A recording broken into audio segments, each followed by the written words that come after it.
The bank envelope was still sealed when my mother set it on the kitchen table between us, and she looked at it the way you look at a chore you've been putting off, not the way you look at a piece of paper that used to have your daughter's whole future folded inside it. I remember the exact weight of my coffee cup in my hand, the little chip on the rim I'd meant to throw away for years. My father cleared his throat the way he always did before he said something he'd already decided I wasn't allowed to argue with.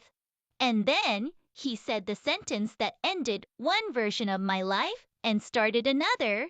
We gave it to your brother. You weren't the priority this time. I want you to sit with that phrase for a second, the way I had to sit with it for 5 years. Not the priority this time. As if there had ever been a time I was. Welcome back to Hidden Fange, the channel for the ones who stopped waiting to be chosen and built something no one could take back. If you've ever been told you weren't the priority by the people who were supposed to make you their whole world, this story is for you.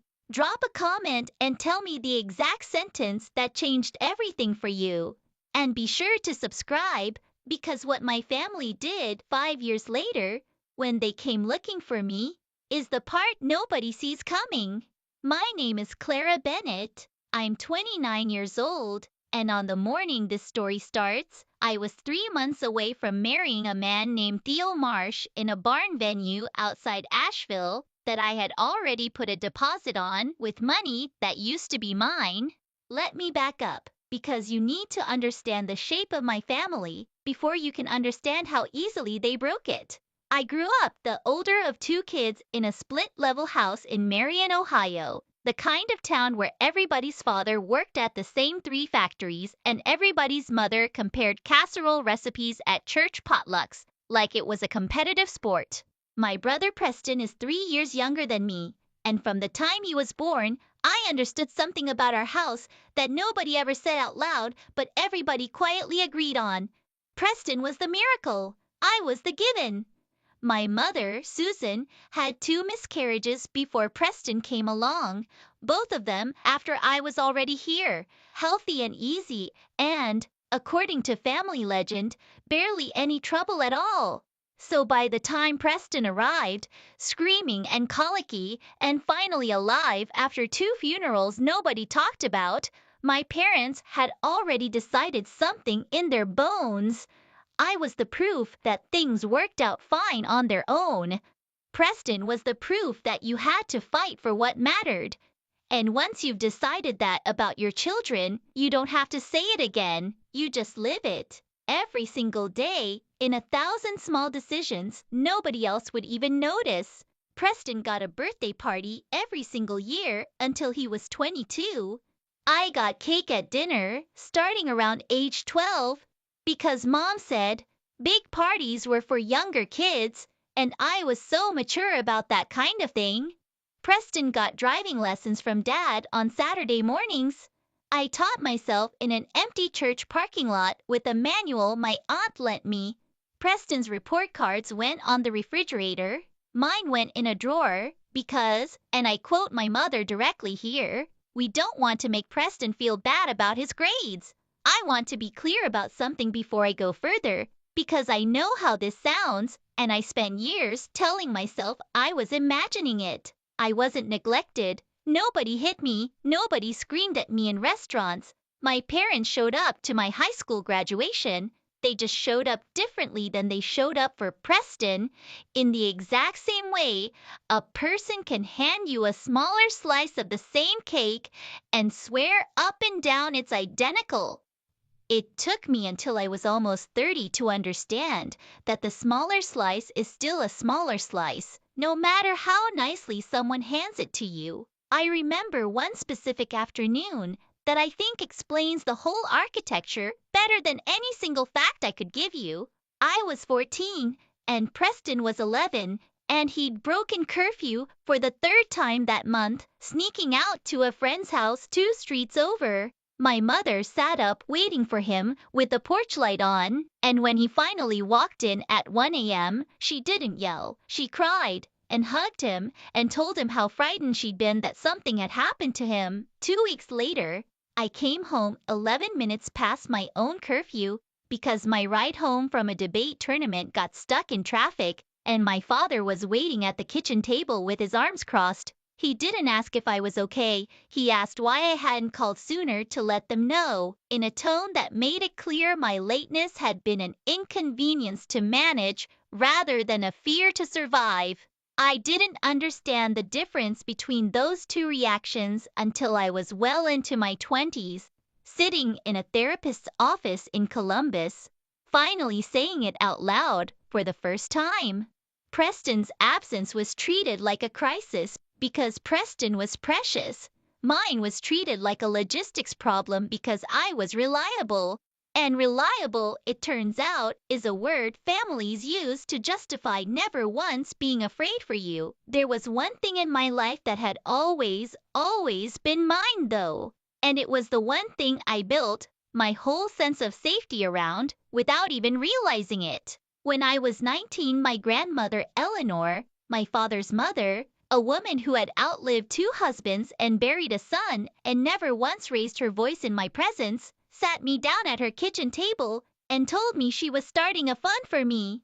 Not for Preston too, for me specifically. She said it plainly, the way you'd mention the weather. Clara, you're the one who's going to need a running start, because you're the one who's never going to ask for help even when you're drowning. I'm going to make sure you have something waiting for you, whether you ask for it or not. She called it my wedding fund, half joking, because she said a girl like me would probably wait until she was good and ready and then marry some quiet, steady man nobody saw coming. She wasn't wrong about that part either. But because she was 74 and already starting to worry about her own mind slipping, she didn't put the account in my name outright. She put it in a joint custodial account with my father as trustee, the way you do when you don't entirely trust a 19-year-old with 6 figures, but you trust her father to eventually do the right thing. She died when I was 22, and the fund passed exactly the way she'd set it up. My father held it. I was the named beneficiary. For 7 years, I watched that account from a distance, the way you watch a lit window in a house you used to live in. Glad it's still burning, never quite reaching in to touch it. I never touched a dollar of it. I worked through college waiting tables. I worked through my 20s as a mid-level marketing coordinator, making $52,000 a year in Columbus, sharing a 2-bedroom apartment with a roommate named Priya just to keep my rent under $1,000. I did all of that on purpose because some part of me understood, even before I could say it out loud, that the fund wasn't really mine until I needed it for something my grandmother would have recognized. A wedding, a house, a running start. Then I met Theo.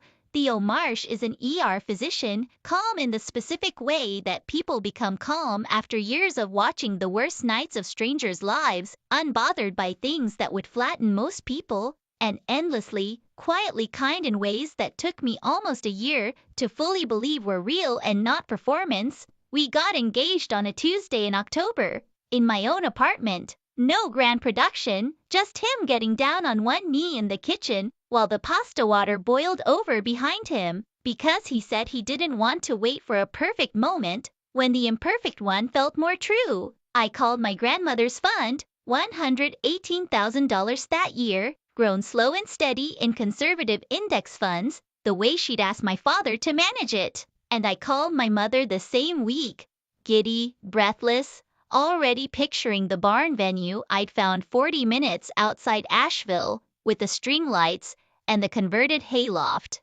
"Mom," I said, "I want to use Grandma's fund for the wedding and maybe a down payment after." That's what she meant it for, right? There was a pause on the line I should have paid more attention to. "Of course, honey," she said. "That's exactly what it's for. I want you to remember that sentence because it matters later." For the next 4 months, I planned that wedding like I was building something permanent out of my own 2 hands. Because in a way, I was. I put down a $6,000 deposit on the barn venue myself. out of my own checking account, because the fund technically still required my father's signature to release, and I didn't want to wait on the paperwork to hold our date. I met with caterers. I picked out a dress at a little boutique in German Village that made me cry the first time I put it on, not because it was perfect, though it was, but because for one whole minute I let myself believe I was allowed to have something this good without anyone finding a way to take it back. I called my father twice that winter to ask when the transfer paperwork would be ready. Both times he told me not to worry about it, that he'd handle it, that these things take time with the bank. I believed him because I had never once had a reason not to. That's the thing about growing up the given instead of the miracle.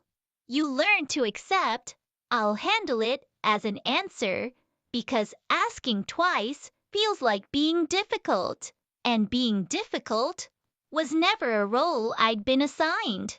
Then, on a Sunday afternoon in February, my mother called and asked me to come over for coffee. "Just the two of us," she said, though when I pulled into the driveway, I saw my father's truck was home too, parked at an angle that told me he hadn't planned on leaving again that day.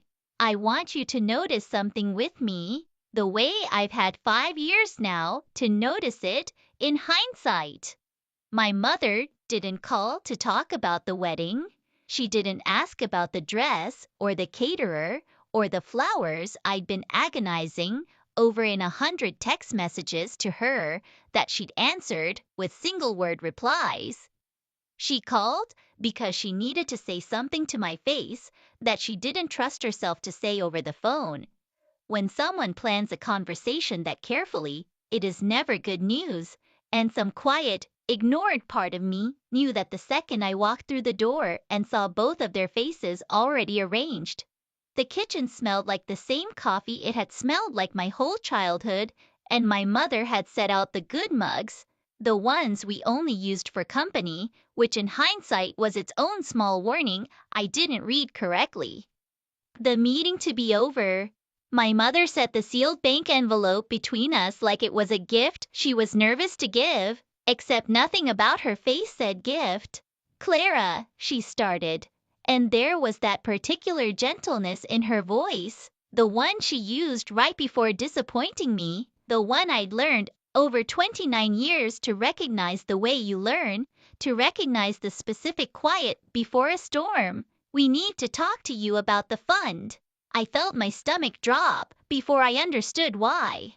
"Okay," I said. "What about it?" My father spoke next because he always did the actual cutting, while my mother did the softening around the edges. "Preston and Melissa are having a baby," he said. "Did you know that?" I didn't. Nobody had told me. I found out my brother was going to be a father from my own father, delivered like a preamble to something worse, and something in my chest went very still, the way it does right before you already know the next sentence is going to hurt.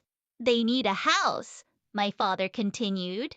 "The apartment they're in isn't safe for a baby. Black mold in the bathroom. Landlord won't fix it. You know how these things go. Preston doesn't have the down payment saved, obviously, because he's been putting everything into the shop." Preston had opened a small auto detailing business 2 years earlier with money my parents had already quietly given him, though I hadn't known the exact number until that day either. Everything about that sentence, obviously, because he's been putting everything into the shop, was delivered like it was self-evidently reasonable, like, of course, a grown man's inability to save money was an emergency that superseded everyone else's plans simply because it involved Preston. I looked at the envelope on the table and I felt the blood leave my fingers the way it does when your body understands something half a second before your mind will let you. "We gave it to your brother," my father said. "The fund, most of it. He needed it more urgently than you did, and honestly, Clara, you're getting married either way.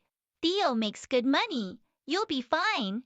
Preston's about to have a baby with no safe place to bring her home to. We had to make a call, and we made it. You weren't the priority this time. I want you to sit in that kitchen with me for a second, because I need you to feel exactly how quiet a room can get." The refrigerator hummed. Somewhere outside, a dog barked twice and stopped. My mother did not look at me. She looked at her own folded hands, the way she always looked at her hands whenever my father said something she didn't have the courage to stop him from saying. "How much?" I asked, and my voice came out steadier than I felt, which surprised even me. "How much of it is left?" My father slid the envelope toward me like he was finally being generous. Inside I would never live in, for a grandchild that wasn't mine, and left me a check for less than what I'd already personally put down on the wedding venue out of my own checking account. I did the math in that kitchen in about 4 seconds, the exact way you do math when your body is trying very hard to keep you from feeling something before you've finished counting. "This was the fund my grandmother built for me," I said. "She named me, not Preston, me. Your grandmother would understand." My mother said quickly, too quickly, the way people talk when they've rehearsed a defense they don't actually believe. "She loved that baby coming just as much as she would have loved yours someday." "Family is family, Clara." I looked at my father. "Did you even ask me before you signed it over? You're the trustee. You had a legal duty to act in my interest, not just decide for me because Preston asked first."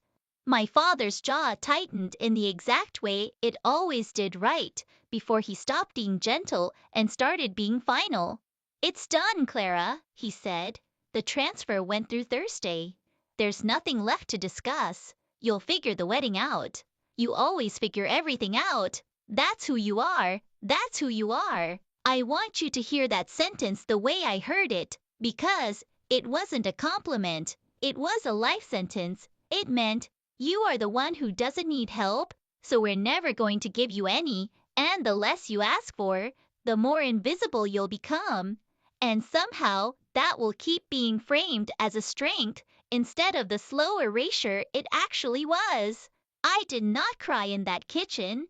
I want to be honest about why, because I think people expect the woman in this story to fall apart on cue, and I didn't. Not because I was strong in some cinematic way, but because some old, tired part of me had been quietly bracing for exactly this my entire life without ever letting myself admit it. I had spent 29 years learning that in this house, need was a currency Preston got to spend freely, and I was expected to save up and never cash in. Some numb, clinical part of my brain simply filed this under confirmed rather than devastating, and it would take weeks before the devastation actually caught up to the filing. I stood up. I left the check on the table. I said, "I need to go," in a voice that didn't shake. And I walked out to my car in the cold February air and sat there with my hands on the steering wheel for 11 minutes before I trusted myself to drive. I called Theo from the driveway before I even pulled out. I told him everything, flat and factual, the way you'd read a report. He didn't say anything for a long moment on the other end, and then he said, the thing that told me exactly what kind of man I'd chosen, which mattered more in that moment than almost anything else in my life. He said, "We'll figure it out. I don't care about the venue or the flowers. I care that they just told you, to your face, that you don't matter as much as your brother does. That's the thing we need to talk about tonight. Not the money." I want to pause here and ask you something, because I've asked myself the same question for 5 years now. Has anyone in your life ever said the quiet part out loud? The thing you'd always suspected but never had proof of, and did some small, strange part of you feel relief right alongside the pain? Because that's what I felt driving home that afternoon. Grief, yes. Rage, slowly building underneath it like water finding a crack. But also, for the very first time in my life, clarity. I finally had it in writing, in a sense. I wasn't imagining the smaller slice. My own father had just confirmed it out loud, over coffee, in the good mugs. Drop a comment and tell me if you've ever had a moment like that, where the confirmation almost hurt worse than the wound itself, because I think more of us have lived this than we admit. And if this story feels familiar already, hit subscribe, because it gets much harder before it gets better. I did not call my brother that night. I didn't trust myself to. Instead, I sat at my kitchen table with Theo, the same kind of table my parents had used to hand me a check for $8.400, except this one had our engagement photos magneted to the fridge behind it, and I made a decision that would define the next 5 years of my life, though I didn't know it yet. I opened my laptop and pulled up my own bank statements, every single one going back 3 years, because I needed to know something before I let myself feel anything else. I needed to know exactly what I actually had, independent of anyone else's decisions, independent of any fund with my father's name attached to the trustee line.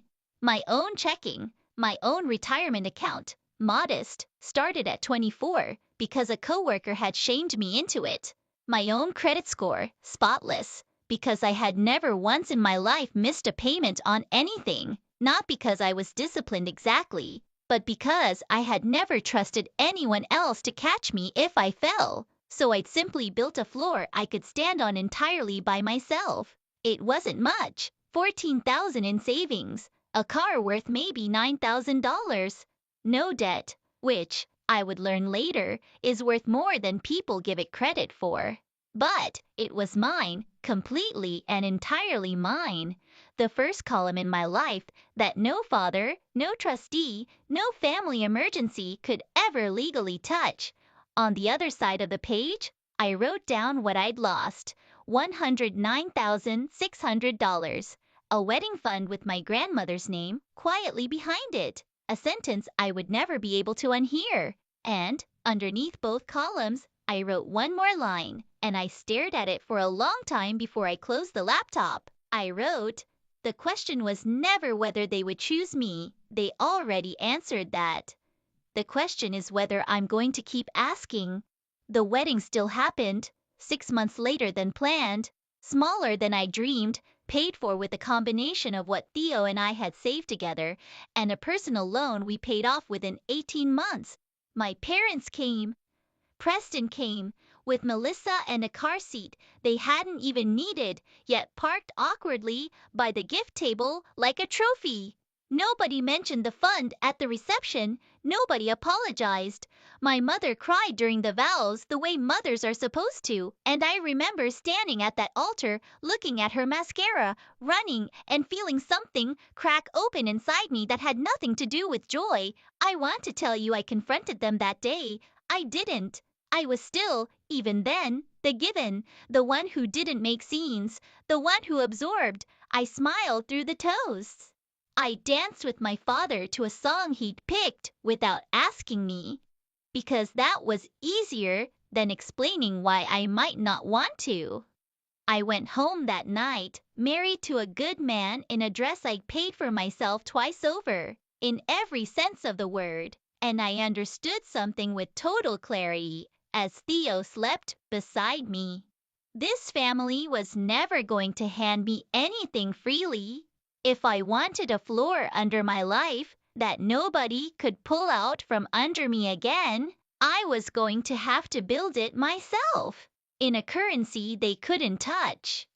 I think about that reception a lot, actually, more than I think about the kitchen table itself, because it taught me something the kitchen never could. It taught me that a family can sit in the same room, clap at the same toasts, cry at the same vows, and still be quietly keeping two entirely separate ledgers of what everyone owes each other. My parents believed, I'm fairly certain, that showing up that day settled the account completely. They'd come. They'd smiled. They'd danced. In their math, Presence was the full repayment for absence everywhere else it had counted. In mine, presence was the bare minimum, the thing you do for a stranger's wedding out of politeness. And it had never once been enough to close a debt that large.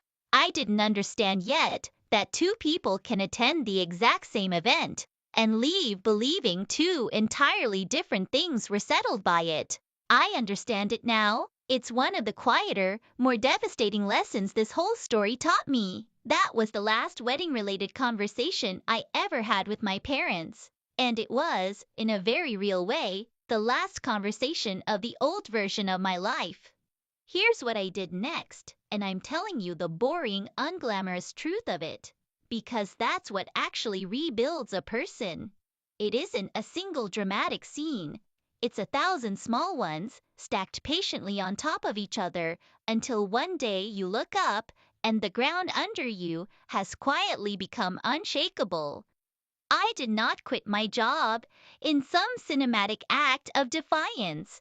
I kept the marketing coordinator role in Columbus for another 8 months because a steady paycheck was oxygen and I refused to gamble my new floor on pride. But I started staying late twice a week, not for my employer, for myself, teaching myself the parts of digital marketing nobody in my department understood yet. The analytics side, the paid acquisition side, the parts that actually moved revenue instead of just decorating a brand's Instagram. I found free courses online at midnight after Theo went to bed.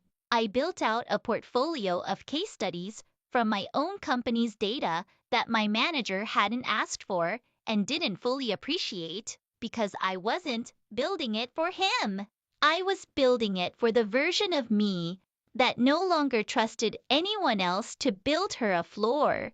8 months in, I took a 6,000 pay cut to move to a small agency in Cincinnati that specialized in growth marketing for healthcare startups, a niche I'd chosen on purpose because Theo's world had taught me how much money moved through that industry and how few marketers actually understood both the medical side and the acquisition side at once. My old coworkers thought I was insane to take a pay cut at 29. My mother, when I mentioned it in passing during one of our increasingly rare, increasingly stilted phone calls, said, "Well, I hope you know what you're doing," in a tone that made it very clear she assumed I didn't.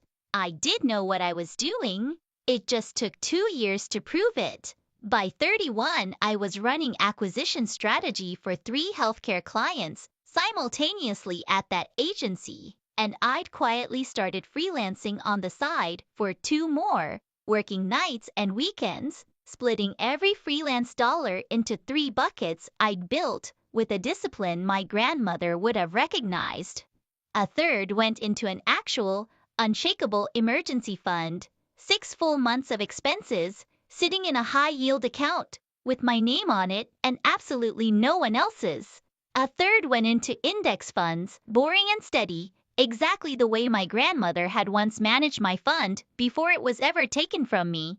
And a third went into what I started privately calling, only in my own notes app, the business fund, because somewhere in the second year of freelancing, I had started to understand that I didn't want to spend the rest of my life growing other people's companies for a salary.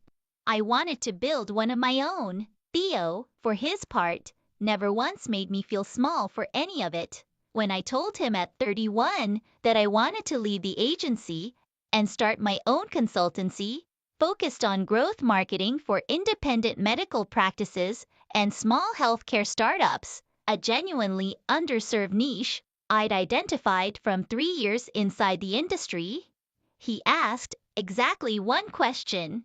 "What do you need from me to make that safe enough to try?" Not, "Are you sure?" Not, "What if it fails?" Not, "Have you thought this through?" Though I had, obsessively, for months. Just, "What do you need?" That question, I think, is the entire difference between the family I was born into and the family I chose. I remember the exact night I told my best friend Priya about the idea, sitting on her fire escape in Columbus with 2 beers going warm between us, and she asked me the question I think everyone eventually asks the person about to leap. What happens if it fails? And I told her the truth, which surprised even me when I heard it out loud. If it fails, I still have my floor. I'll still have the emergency fund, the retirement account, the credit I've never once put at risk. Failing at something I built on my own terms is not the same thing as losing something someone else could take back whenever they decided I wasn't the priority anymore. Priya didn't say anything for a long moment. Then she said, "That's the healthiest thing I've ever heard you say about your own family without crying." And I laughed, because she was right, and because I hadn't even noticed the crying had finally stopped being automatic. I launched Bennett Growth Partners 11 days before my 31st birthday, working out of the second bedroom of our house with a laptop, a phone, and 4 small healthcare clients I'd carried over from my freelance work, all of whom trusted me because I'd already quietly proven myself to them for 2 years before I ever asked them to pay me differently. I am not going to pretend the first year was some smooth cinematic rise, because it wasn't. There were months I paid myself almost nothing so I could make payroll for the 2 contractors I'd hired. There was a stretch in year 1 where I genuinely wondered if I'd made a catastrophic mistake, lying awake doing math in my head the same way I'd once done math in my parents' driveway. But I had built that floor. I had 6 months of expenses sitting untouched, precisely for a moment like that, and having it there, knowing no phone call from anyone could take it, let me sleep at night in a way that money alone has never fully explained to me. It wasn't the amount. It was that it was mine, and no trustee anywhere had signing authority over it but me. By year 2, Bennett Growth Partners had 11 clients and 2 full-time employees. By year 3, we'd expanded into a small office space in Cincinnati, and a trade publication for healthcare marketing did a short profile on me, 400 words, nothing dramatic, that used the phrase quietly building one of the region's fastest growing boutique agencies. I remember reading that phrase at my desk and feeling something unlock in my chest that had been locked since a February afternoon at a kitchen table with the good mugs out. Nobody had signed off on this. Nobody had decided I was the priority. I had simply built it, brick by unglamorous brick, entirely on ground that was mine. I want to pause here and ask you something, because I think this is the part people skip past too quickly when they tell stories like mine. Did you ever build something specifically so quietly that the people who hurt you would have no idea it existed until it was already too big to argue with? Tell me in the comments, because I think that particular kind of quiet is its own form of power, and not enough of us talk about it. And if you're building something right now that nobody in your family knows about yet, subscribe, because the next part of this story is exactly why that quiet matters. During all of this, my relationship with my parents didn't explode. It just slowly, steadily thinned, the way a rope frays instead of snaps. I still called my mother on her birthday. I still sent a card at Christmas. But I stopped calling to share good news, because I had learned, slowly and expensively, that good news shared with people who have already decided you're not the priority tends to get met with a strange, deflating flatness, as if my success were somehow inconveniently disproving a story they needed to keep believing about me. When I told my mother in year 2 that I'd hired my first employee, she said, "That's nice, honey. Did you hear Preston and Melissa finally got the kitchen redone? The one in the house, you know." She never said the house your grandmother's fund paid for. She didn't have to. I heard it every single time. When I told her, in year 3, about the trade publication feature, she asked if it paid anything. And when I said no, it was just press, she said, "Well, that's not really an accomplishment then, is it?" And I sat with the phone against my ear in my own office, in a business I had built from nothing, and understood with total finality that no number I ever hit was going to change the ruler she measured me with. Some parents measure a daughter's worth by what she needs. Mine measured mine by what she'd stopped asking for, and mistook my silence for proof that I'd never really needed anything at all. I saw Preston twice a year, at Thanksgiving and at Christmas, and each time the visit followed the same quiet choreography. He'd talk about the shop, which was, by his own account, always 6 months from finally turning a real profit. He'd talk about the house, the one with the kitchen redone, the one my grandmother's fund had purchased outright. He never once, in 5 years, asked me a single question about my business. Not what I did day to day, not how many people worked for me, not whether it was going well. I don't think it was malice exactly. I think it was simply that in the architecture of our family, I had never been built to be someone Preston needed to ask questions about. I was the given. You don't interview the given. You just assume she's fine, because she always has been, right up until the moment you need something from her. By the 5th year, Bennett Growth Partners had grown into something I genuinely hadn't let myself imagine when I started it in a spare bedroom. 22 employees, a client roster that included 2 regional hospital systems, and a growing list of independent practices across 4 states. Revenue that, for the first time in my life, put a number next to my name that made the $118. Oh, my grandmother had once set aside for me look like a rounding error. Though I want to be honest with you, the number was never really the point. The point was that it was entirely, unshakably mine. Nobody's signature but mine sat on any account that mattered. Nobody could call me into a kitchen and hand me an envelope explaining why someone else had needed it more. Theo and I bought a house that same year, a real one, with a yard and a porch and a mortgage in both our names that we'd qualified for entirely on our own combined income. No gift, no fund, no family money anywhere in the chain of title. I remember standing in the empty living room the day we closed, sunlight coming through bare windows, and feeling something settle in my chest that I hadn't felt since I was 19 years old, sitting at my grandmother's kitchen table, being told for the first time in my life that someone had decided, on purpose, that I mattered enough to plan for. I had built that feeling for myself this time, and it turned out to hold just as much weight. 5 years to the season, after that afternoon in my parents' kitchen, on an ordinary Tuesday, my office manager buzzed my desk and told me there were people in the lobby asking for me. Family, she said, a little uncertain, glancing at the note she'd taken. An older couple and a younger man. They said it was urgent. I felt the floor of the last 5 years tilt slightly under me, the way you feel an old scar ache right before rain. I asked her to describe them, even though some quiet, resigned part of me already knew exactly who was standing in my lobby before she finished the first sentence. I walked out to greet them, and there they were, smaller somehow than 5 years had left them in my memory. My father, Richard, still standing the way he always stood, like a man who had already decided he was right about whatever came next. Though I noticed, the way you notice a crack in a foundation you used to think was solid, that the certainty didn't sit on him the way it used to.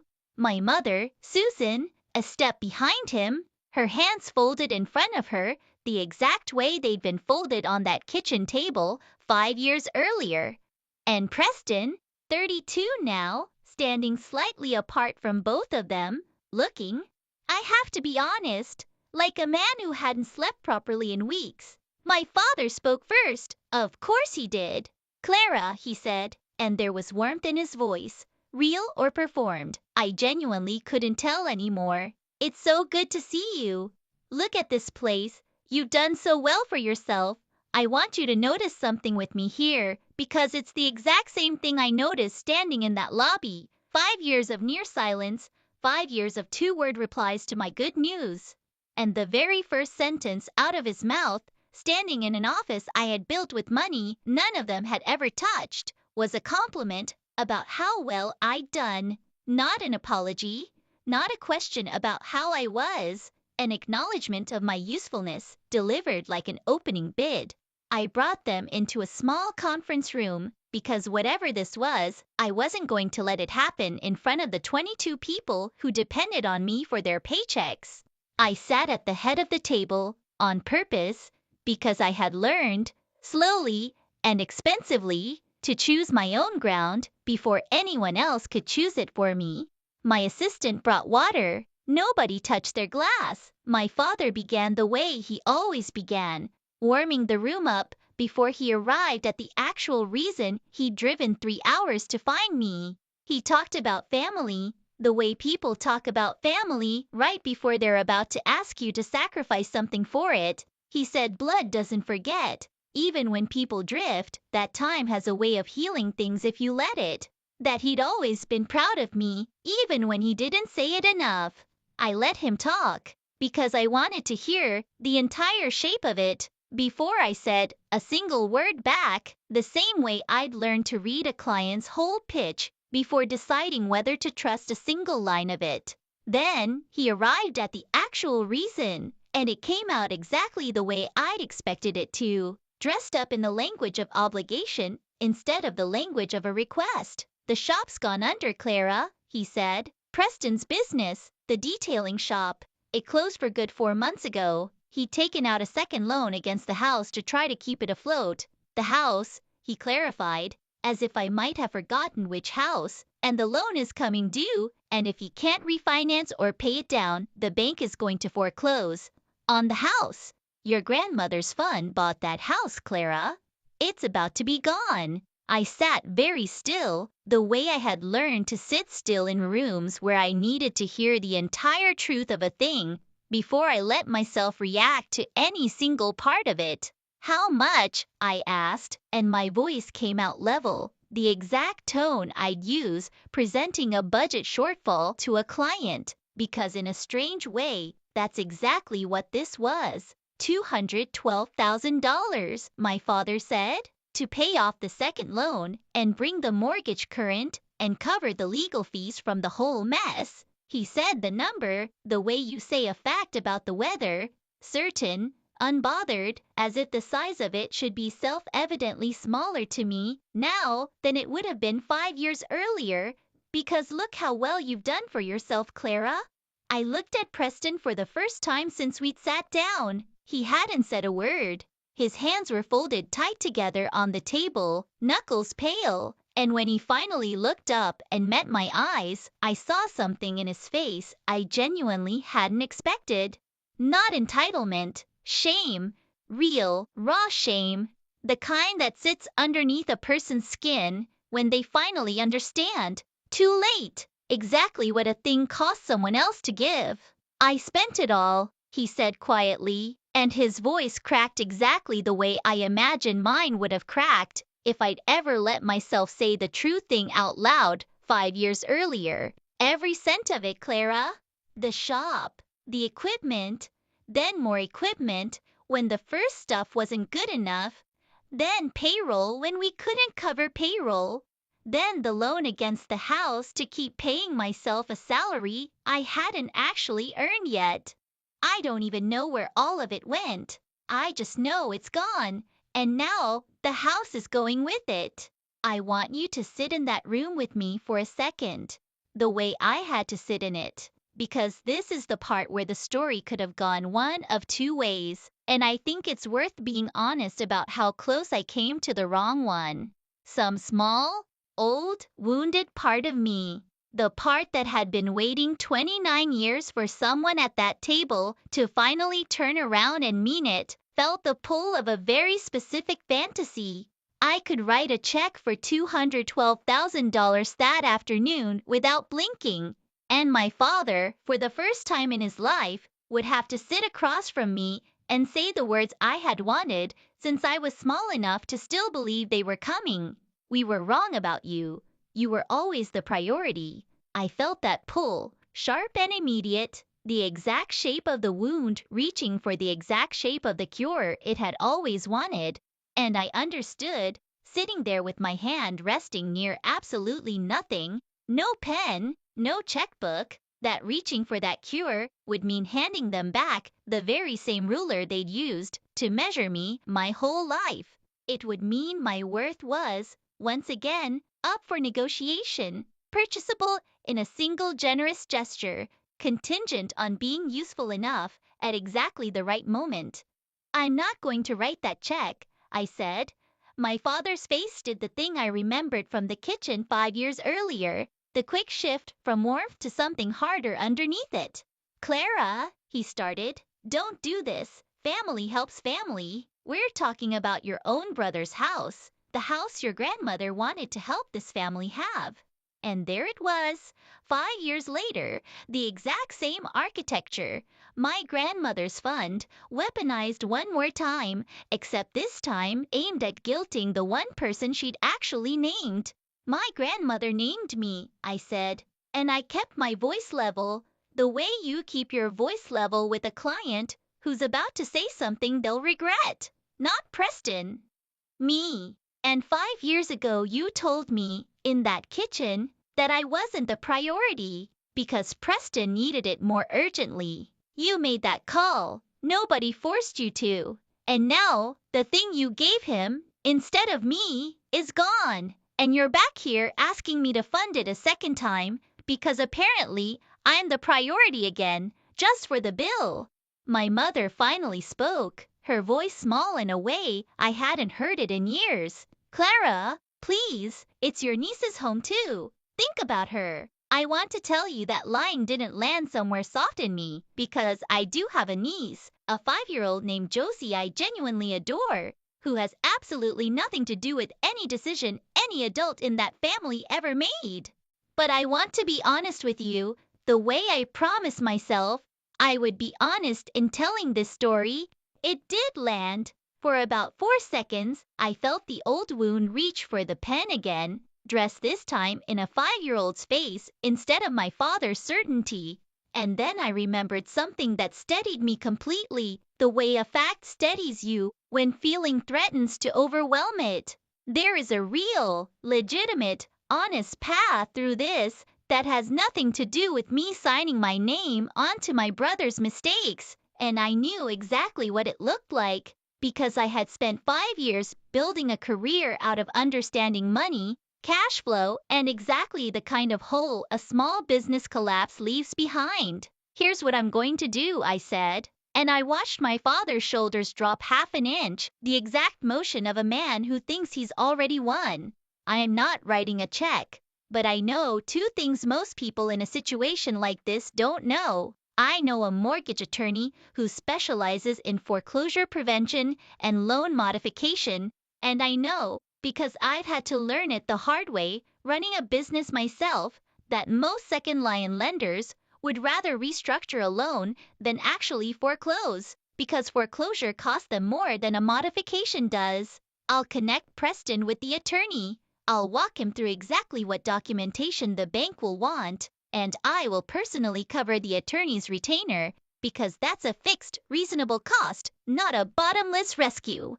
What I will not do, I continued, is pay off $212,000 of debt that has nothing to do with the decision I made. Preston needs to go through the actual, unglamorous process of saving that house himself, with real guidance. The same way I had to build everything I have from absolutely nothing, because 5 years ago somebody decided I wasn't the priority and I had to become my own.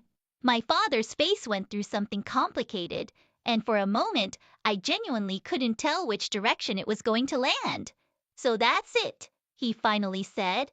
You let your own brother lose the house to prove some kind of point. No, I said, and I did not raise my voice, because I had learned, slowly and expensively, that the loudest person in a room is rarely the one who actually wins it.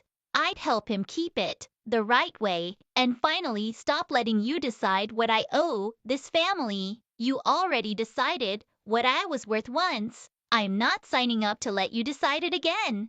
The room went very quiet. Preston, to his credit, The credit I genuinely believe he'd earned in that single moment, looked at me and said, "That's fair, Clara, more than fair."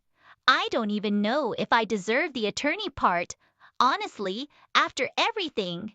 My father stood up abruptly, the same motion I remembered from another table, another decade, and said, almost to himself, "Well, I suppose blood only matters when it's convenient for some people." He said it like a closing argument, folding even my refusal back into a story that let him remain the reasonable one. And I let him, because I had also learned, slowly and expensively, that some people are never going to hear the truth clearly enough to actually change, and waiting for them to is its own quiet trap. My mother lingered a moment at the door after my father had already walked out toward the lobby, and for one full breath I thought she might finally say the thing I had waited my entire life to hear. Her mouth opened, her eyes found mine, and something moved behind them, something that looked, for just a second, like the beginning of an apology, 5 years and 29 years in the making. Then she closed her mouth, folded her hands, and followed my father out, choosing, the way she always chose, the quieter path of staying exactly where she'd always stood. I let her go.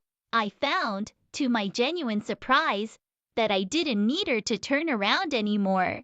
I had already turned around for myself, years ago, in a spare bedroom with a laptop and 4 small clients who believed in me before anyone in my family ever had a reason to.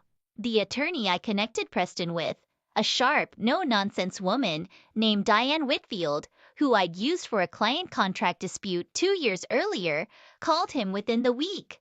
And here's the part of this story I actually find myself proudest of. Prouder even than the 22 employees or the house with my name on the deed.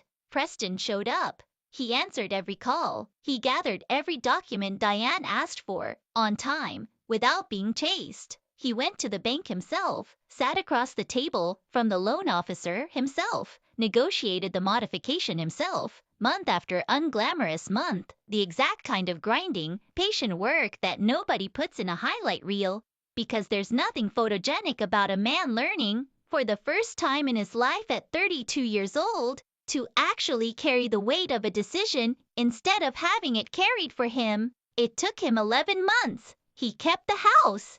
He also, and I only learned this secondhand through my mother almost a year later, closed the detailing shop for good and took a job as a service manager at a dealership 2 towns over, a steady salary, benefits, a boss he actually had to answer to for the first time in his adult life.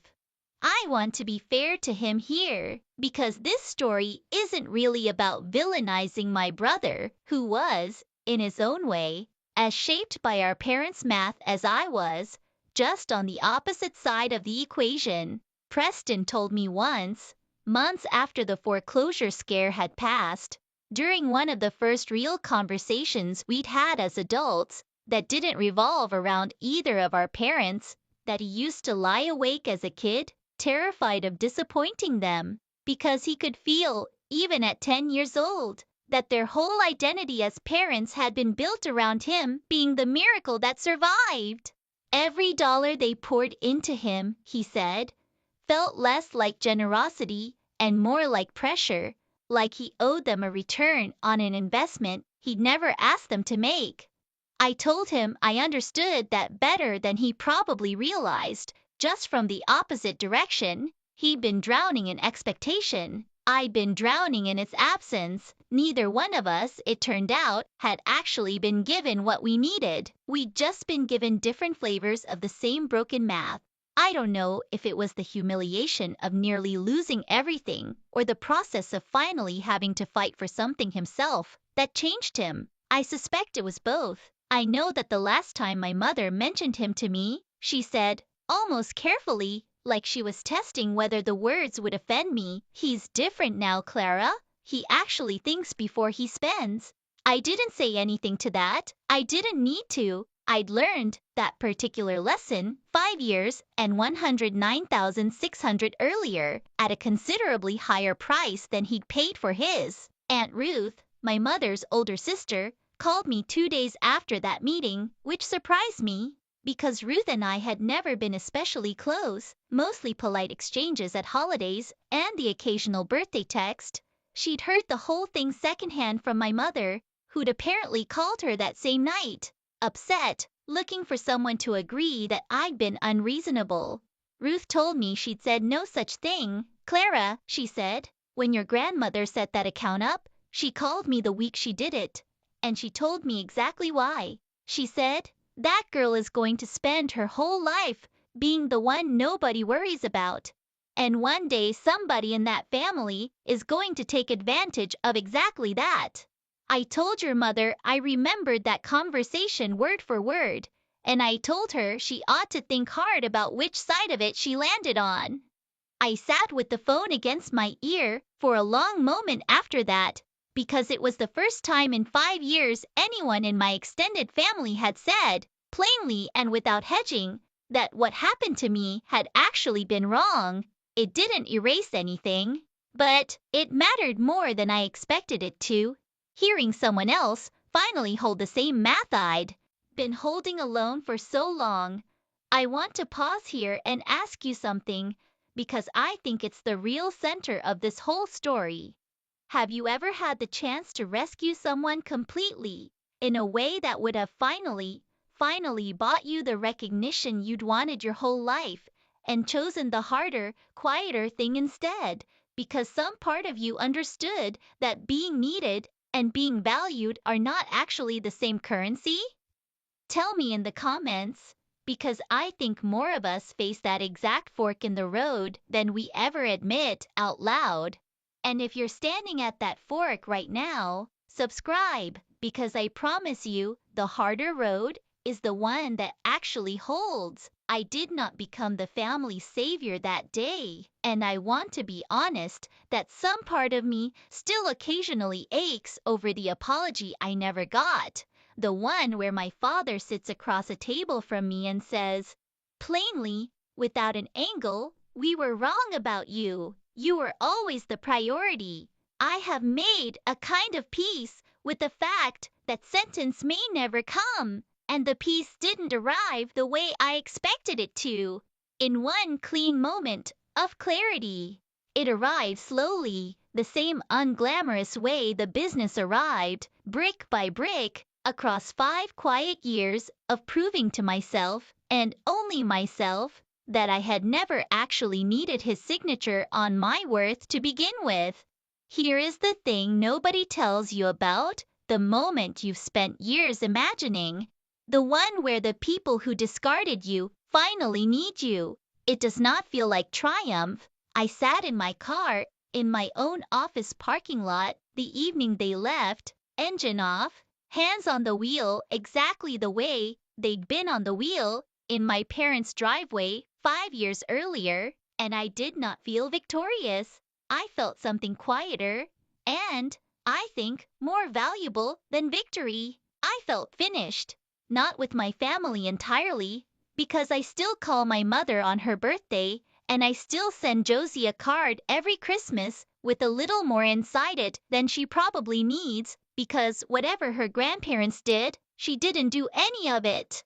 But finished with the specific exhausting project of trying to earn a ranking I was never actually competing for in the first place. Theo was waiting for me at home that night with dinner already made, and when I told him everything, start to finish, he listened the way he always listens, fully, without rushing to fix anything, and when I was done, he said the only thing that actually mattered.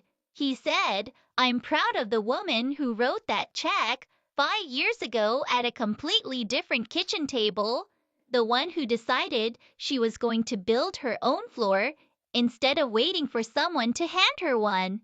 Today you just proved that floor was never going anywhere. I think about my grandmother a lot these days, more than I expected to, given how long she's been gone. I think about the way she sat me down at 19 and said, plainly, You're the one who's never going to ask for help, even when you're drowning, so I'm going to make sure you have something waiting, whether you ask for it or not. I used to think that fund was the gift. I understand now that the fund was only ever a symbol, a placeholder for the actual gift, which was that one single person in my entire childhood looked at me clearly enough to name exactly what I would need before I ever needed it, and loved me enough to plan for it anyway. The money got taken. What she actually saw in me, the woman who would eventually build her own floor out of nothing, that never left, it just took losing the money to finally make me go build her instead. Bennett Growth Partners crossed 30 employees last spring. We opened a second office in Columbus, the same city I once lived in on a $52,000 salary, sharing rent with a roommate named Priya, who still, to this day, sends me a card every year on the anniversary of the day I told her I was quitting the agency to start my own thing, because she says she still remembers how terrified I looked, saying it out loud for the first time, and how certain I sounded anyway. I don't say any of this to brag. I say it because I want you to understand exactly what became possible the moment I stopped waiting for a family that had already told me, plainly, over coffee, in the good mugs, that I wasn't the priority. They were right about one thing, and it took me years to be able to say this without flinching. I wasn't the priority to them. I don't think I ever really was, not because I wasn't worthy of it, but because some families decide early on who gets to be the emergency and who gets to be the exception, and once that decision is made, it calcifies into something almost nobody in the house ever thinks to question again. What they were wrong about, completely and permanently wrong about, was what that would end up meaning. Because not being someone's priority, it turns out, is not the same as not mattering. It just means you finally, eventually, have to become your own. There's a version of this story where I imagine telling it to my own daughter someday, if Theo and I are lucky enough to have one. And I've thought about which parts I'd actually want her to keep. Not the number, though the number matters in the sense that it proves the math was real and not something I imagined in a bad mood one February afternoon. Not even the moment in the conference room, satisfying as it was to finally say no with my whole chest instead of my usual half apology. The part I'd want her to keep is the quieter one, the one that happened in 100 unremarkable nights nobody filmed and nobody clapped for. The late shifts teaching myself analytics, the pay cut that terrified my mother, the 6 months of expenses sitting untouched in an account that existed purely so no one could ever again tell me, over coffee, in the good mugs, that I wasn't the priority and expect me to simply absorb it. I'd want her to know that the floor doesn't arrive because someone finally loves you enough to build it for you. Sometimes the floor only arrives because you get tired of falling and decide, quietly, on an ordinary Tuesday, to pour the concrete yourself. I drove home that night past the house Theo and I bought with money nobody gave us, past the office with 30 names on the payroll who trust me because I've never once needed a family fortune to build something worth trusting, and I felt, for the first time in longer than I can remember, entirely and completely at peace with the fact that the apology might never come. Because I finally understood the thing my grandmother tried to teach me at 19 years old across her kitchen table. Your worth was never something someone else got to assign to you, with a signature and a trustee line. It was always yours. It was yours the day they handed my brother the check. It is mine now, in the quiet, and it always, always will be. If somebody in your life ever told you that you weren't the priority, I want you to hear this clearly from someone who lived every part of it. That sentence says everything about the smallness of their sight and nothing at all about the size of what you're actually capable of building once you finally stop waiting for them to see it. Sometimes the most expensive thing anyone ever takes from you turns out to be the exact thing that finally forces you to build something they can never touch. I still keep one thing from that whole chapter of my life, and it isn't the $8,400 check, which I never cashed and eventually shredded years later in a small, private ceremony that felt more significant than it probably should have. It's the envelope itself, the one my mother slid across the table that February afternoon, empty now, flattened, tucked into the bottom drawer of my desk at the office, where nobody but me knows it's there. I don't keep it out of bitterness. I keep it the way you keep an old key to a house you no longer live in, not because you ever plan to go back, but because it reminds you, on the days you need reminding, exactly how far the walk has actually been. If this story reminded you of your own kitchen table, your own envelope, your own sentence you're still carrying, tell me about it in the comments. I read every single one. Share this with the person in your life who's still waiting to be chosen, because sometimes the only thing that changes everything is realizing you were allowed to choose yourself the whole time. Subscribe, because her story, the one you're living right now, might be the very next one I tell. I'll see you in the next one.